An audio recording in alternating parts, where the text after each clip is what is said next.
Bonjour tout le monde. Eh bien oui, je suis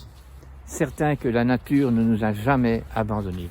La nature a toujours été présente et active selon les lois naturelles et elle nous a toujours donné des leçons, depuis toujours. Mais je crois que l'être humain est le plus mauvais des étudiants parce qu'il n'a pas pris les leçons telles qu'il faut. Il accepte tout ce qui est facile, tout ce qui est pratique et ne se pose plus la question si c'est bénéfique pour le bien-être commun et si en indirect c'est peut-être pas bon pour lui non plus. Et voilà, c'est là qu'on doit comprendre que tout ce qui se passe, toutes les expériences que nous vivons doivent nous donner une leçon et nous devons prendre la leçon avec une ouverture de conscience, parce que sinon c'est sûr que la leçon mathématique économique elle est vite faite, mais elle nous mène à la faillite du système. Et nous sommes là au bout de ce système parce que nous n'avons pas compris tous les messages qui nous sont déjà envoyés depuis bien longtemps et que, oui, il fut un temps, certains humains et certaines civilisations ont pu mener à bout, mais c'est vrai que presque toutes les civilisations, même qui ont été extraordinairement belles et dans la paix et dans la beauté et dans l'art, mais qui ont à un moment donné que un humain prend la dictature en main, eh bien c'est la décadence. Mais la décadence a toujours été localisée dans une civilisation et elle pouvait être reprise et améliorée et guérie après par la communauté tout autour aussi. Tandis que maintenant c'est planétairement, ça veut dire qu'il n'y a pas un petit endroit sur la planète qui n'est pas pollué et qui n'a pas des criminels, enfin des gens qui gèrent d'une façon tout à fait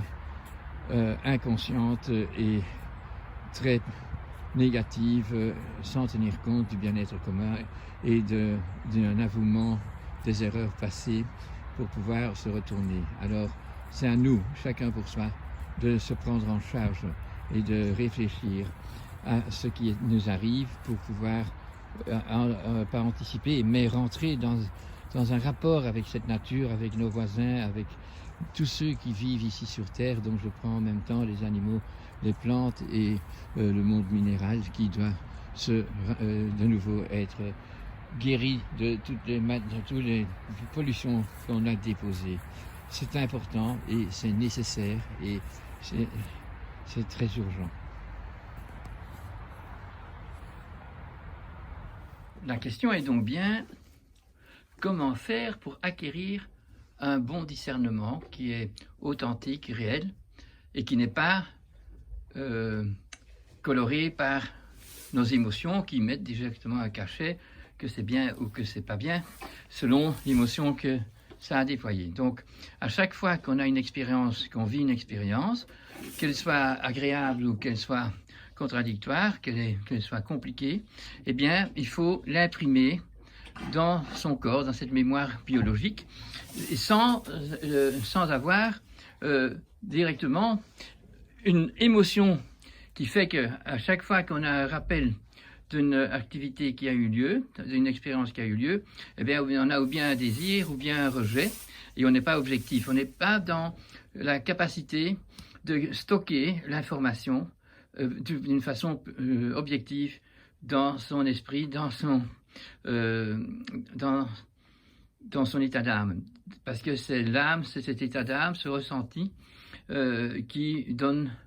un cachet directement. Donc chaque fois que vous avez une bonne expérience, par exemple, il faut aussi l'imprimer. Donc vous imprimez en faisant une inspiration et en observant ce qui s'est passé, pas par votre ressenti, mais par l'observation, comme si c'était quelqu'un d'autre qui a vécu le même événement. Si vous savez faire ça, eh bien cette information, elle est mise dans votre corps et disponible à chaque fois qu'une expérience de la même sorte arrive, et ce n'est pas quelque chose qui part directement d'un désir ou d'une aversion. Et si c'est quelque chose de désagréable aussi, on l'intègre, mais pas comme étant quelque chose de désagréable, mais on met en évidence ce que ça veut dire.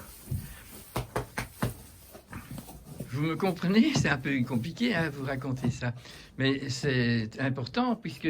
ce qui se passe maintenant, et surtout dans cette émotion qui continue tout le temps, ou bien on a un rejet envers toutes les décisions qui sont prises, ou bien on a un agrément et on voudrait même que les impositions soient encore plus sévères parce qu'on est dans la peur, et donc il n'y a pas de possibilité de pouvoir débattre sur la problématique qui est en lieu. Tandis que si vous avez pu vous informer convenablement et que vous avez pu mettre en objectivité claire les réalités qui se passent aujourd'hui, eh bien vous verrez ce qui est vrai, ce qui est authentique, ce qui est à prendre comme référence pour construire la suite de votre pensée. Et c'est important de faire ça et de le faire dans toutes les circonstances, pas simplement par rapport aux impositions qui viennent à cause du Covid-19. Non, nous devons le faire pour grandir et acquérir des vertus, puisque nous devons pouvoir avoir un esprit clair qui voit les choses d'une façon objective et qui peut donc construire là-dessus une plus grande conscience, une plus grande connaissance et donc un discernement valable qui est basé sur quelque chose qui permet, dans la rencontre avec d'autres individus, de pouvoir en débattre et s'enrichir avec un esprit serein et une acceptation de ce que racontent les autres.